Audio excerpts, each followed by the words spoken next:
guys, welcome back to the Church Girl Show. I'm your host, Jasmine Ford. Today we're going to talk about my purpose versus God purpose. And I want to challenge you guys with this. I'm going to do a whole series, like podcast style, about purpose that builds on each other. And before we talk about anything else, I need to make it clear that we don't have a purpose. God has a purpose that we serve. And I know it's really popular to say my purpose, I'm going to go discover my purpose, or I'm going after my purpose, this year I want God to show me what my purpose is. And the Lord challenged me with this about 1.5 to 2 years ago, with the notion that I don't have a purpose. We don't have a purpose.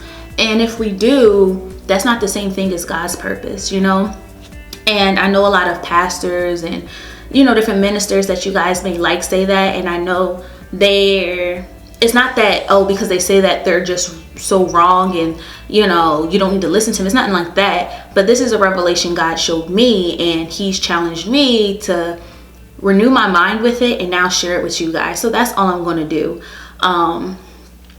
And a lot of people mean the same thing as what I mean, but we're not saying the same thing. And it's important to be so particular with our words, because there's a theory, like in psychology, there might be other theories, you guys can tell me, but one I found was called I'm not sure if I'm saying it correctly, but the illusory truth effect. It's also known as the validity effect, truth effect, or I'm not sure how to say that word. Anyway, what it is the tendency to believe false information to be correct after repeated exposure. Our mind believes what we say. If we're going to keep saying my purpose, my purpose, my purpose, that's what we believe instead of saying God's purpose. Our mind begins to do that way, and our hearts begins to go that way. And so here's the danger in that. When we say my, it's taking possession of that thing. It's mine. And here's the thing. We don't have anything. The Bible says our life isn't even our own, right? So how can we have a purpose? How can we take possession of it?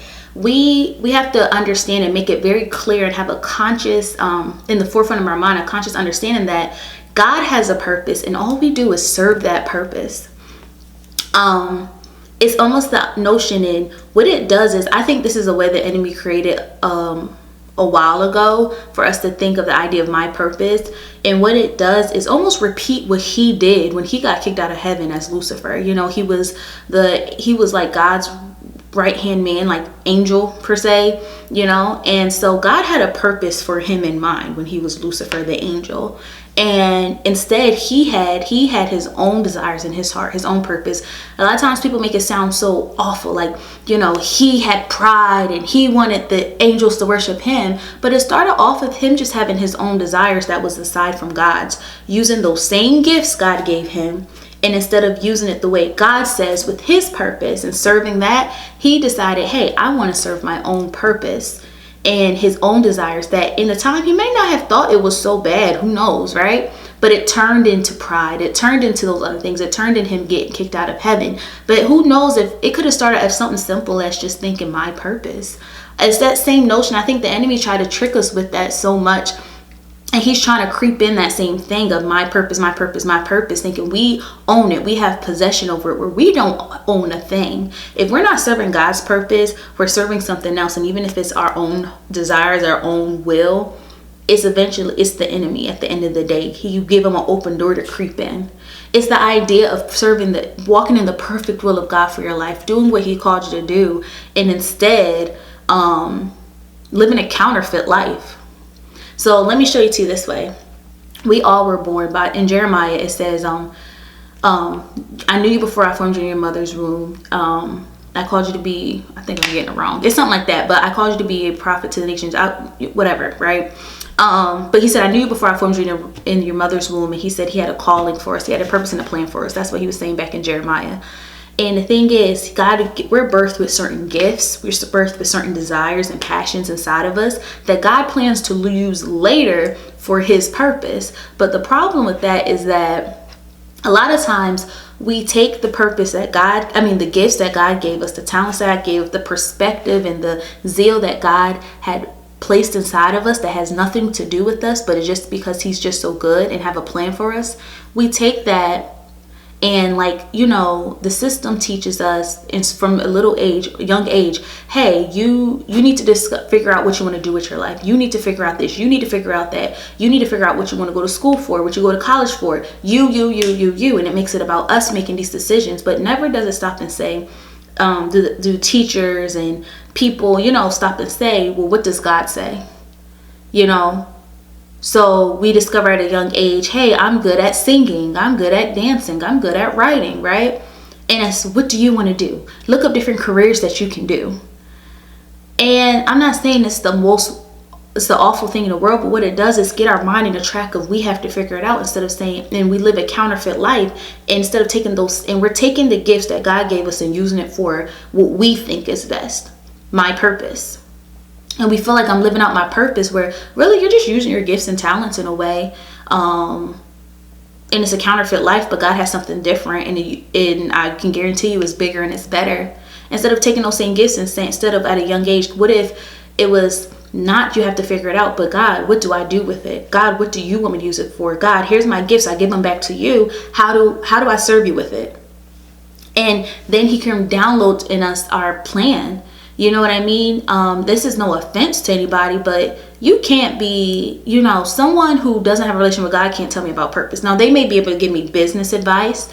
They may be able to show me a whole lot of things, but you're not going to tell me about purpose, because God is the creator of purpose. He is the only thing I'm going to serve is his purpose. So someone who doesn't have that and they're just motivational, you can't tell me nothing about purpose, because you're not even tapped in with God on a regular basis. And the only way to know what his purpose is and what his will for your life is to be tapped in with him on a regular basis, and be having a heart to serve that, laying down aside what I think for his will. And you know what? It's like I said, he knows us better than we know ourselves. When he shows us what his plan is, and he reveals that to us over time, it's going to be better. It's going to fulfill something in us that our minds couldn't even fathom or come up with on our own, using all of our gifts and all of our talents and things that desires in us that we didn't even know. And a lot of times there's this mentality that, here's another thing I want to kill with right now. Don't feel like by saying, hey, I'm going to drop my purpose for God's purpose is like, oh, I have to give up everything I like. Like it's an either or thing. It's not, the world created this thing like it's either or. There's this meme I've always seen that says like, if you were to get married and your future husband says, hey, you either can have your dream wedding or get a house. Which one do you choose? Either or. God's not an either or type of God. He's you can have it all as long as you serve me first. In Matthew 6, I think 33, I believe. Don't quote me on that. He says, seek ye first the kingdom of God, and all these things will be added to you. He's not either or. You can have it all when you serve his will and you serve his purpose. You know what I mean? I'm a testament of that. That same example, I'm about to get married in like 2 months or so. I'm having my dream wedding and we're about to close on a brand new house. That's just a small example, but the thing is, we don't have enough. We didn't save for it and have all this money. It's a matter of God positioned us in a way and showed us how to do it, because what we did was first serve him. We always seek his kingdom, and all these different things get added to us.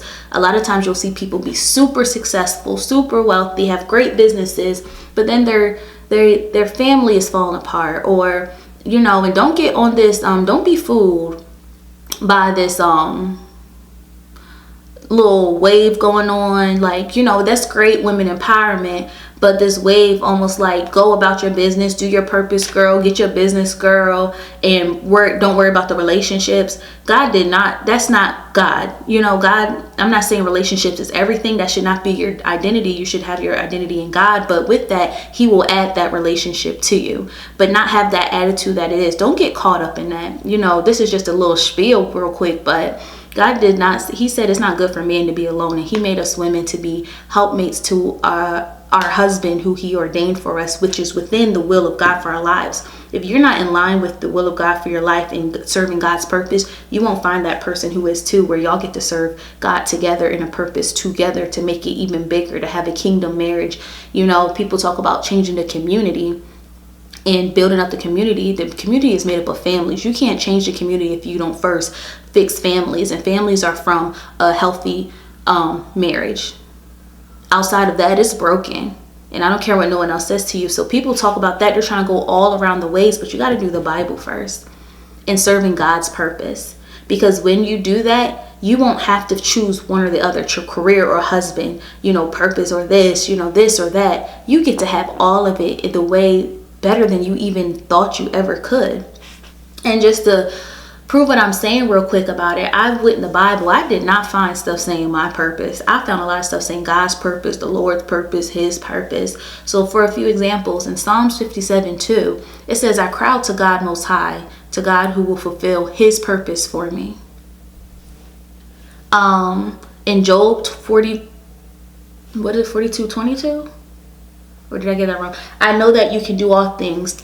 No purpose of yours can be thwarted. In Proverbs 19:21, it says, many are the plans in a person's heart. This is what I'm talking about. But it's the Lord's purpose that prevails. We can have so many things, make so many plans in our hearts, using the gifts that he gave us. How are we going to take something that he gave us and then make our own plans? But it says it's the Lord's purpose that prevails. Philippians 2:13 says, for it is God who works in you. For it is God who works in you. This says something wrong. To will and to act in order to fulfill his good purpose. It's his purpose. It's not ours. And this is what the Lord challenged me with a while ago. So I try to be very conscious not to say my purpose. I try to say God's purpose, his purpose. And sometimes I slip up because I'm so used to it and I hear it all the time. That's part of marketing. The enemy is good with marketing. There's marketing theories and stuff that says when you repeat the same thing, when you say it a certain way, it creates an illusion. It creates, certain images in our mind. I want to challenge you all not to say my purpose and begin to reframe first your words. Your words create your reality, but then two, renew your mind and be sure that you're consciously thinking, am I really thinking about God? God has a big plan. You know what I mean? He wants you to be a part of it. He uses people to complete his plan. But he said he will find whoever's willing. You know what I mean? You don't want to be skipped over because you're so busy chasing this illusion, chasing this lie that the enemy's planted, not only in the world, but even in the church, even in Christians. This lie that we have a purpose, that, hey, if there's something that comes up in your heart, it's just automatically God. That's not true. That's not true. Especially if you can say that when you in a swing of things with God, but you always need to challenge it and take it to God. Like, God, is this something that an idea I came up with? Is this something that's a distraction that's going to take me away from what you really call me to do? Because there's some great ideas that can come up. I come up with great ideas all the time, especially if you're an innovative person like that or have a business mind. But is this serving your purpose? Is this going to take away from another area? Where do I need to be positioned? And sometimes it can look so similar. We can have something can be planted in us that seems so similar to what God says, but it's still off and it doesn't bring that same fulfillment, and you have to sacrifice something. Do not start a plan. Do not get something in motion on your own, and then when you get in it, try to ask God for help or try to say, oh, this is God, where God's like, I haven't had much to do with it. You did this on your own.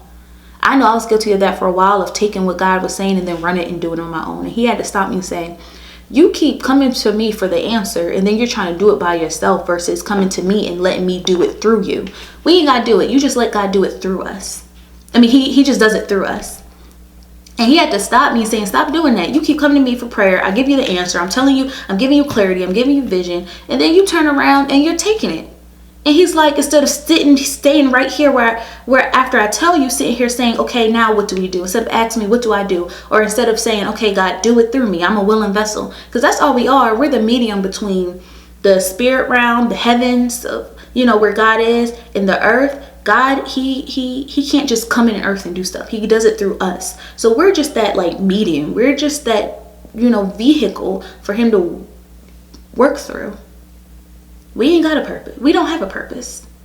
God has a purpose, and we just have to be mindful that we're going to serve that purpose and let God do what he planned out to do for us, and be grateful for that, and not look at it like, oh, I got to give this up. No, I'm thankful, because listen, in the beginning, it may look like you're dropping some things and sacrificing some things, but guess what? In the long run, it's going to be like, I could have never imagined something better than this. God knew me better than I knew myself. God planned something for me that I had no clue would bring so much fulfillment and happiness. And listen, you getting aligned with God's will and God's purpose, it will bring you the right career.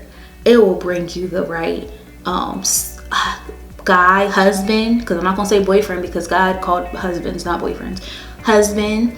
It will bring the right community and friends. It will bring the money. It will bring all those things you want, but you have to first be willing to say, God, I serve you in your purpose, not mine. So I hope this message I spoke this as clearly as I possibly can.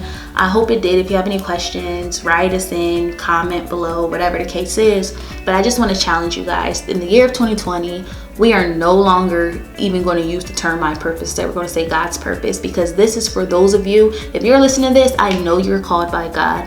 I know God has something, a big plan for you, a big purpose and a plan for your life, and you can feel it on the inside of you. And the only way you're going to achieve it is if you lay down your own thoughts, your own will, your own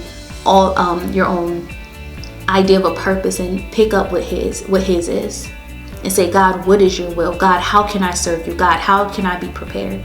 And that's who gets this message. If you don't get this message and it's going, you don't get it, maybe, you're not there yet, but I know there's someone who, you're watching this right now and you are called by God. That's what Church Girls is for. Those of you who are called by God, I'm trying to encourage you to pick up your cross, say yes to the call of God on your life, and see God do wonderful, great things for your life that you will be so thankful for now and forever.